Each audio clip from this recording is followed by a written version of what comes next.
Hi, this is Simon. Today we're going to talk a little bit about empathy.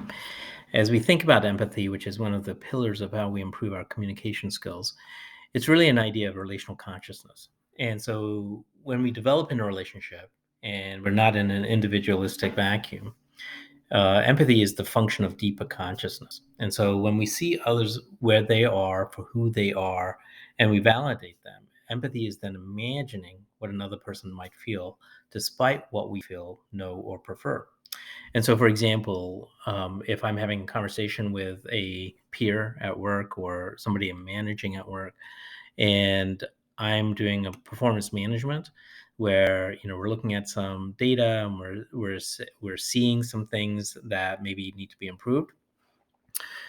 One of the things that we would want to try and do in that setting to help encourage engagement and also a sense of value is that we would want to validate and hear what they're going through.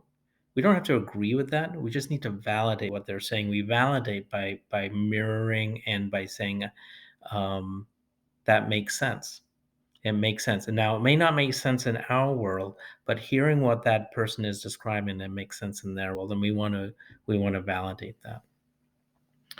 And then we want to empathize. And when we empathize, we're really trying to say, given what you've shared, I can really imagine you might be feeling, and then you fill in the blank, whether it's frustration, feeling overwhelmed, uh, um, maybe angry, maybe sad that you're not kind of where you'd like to be.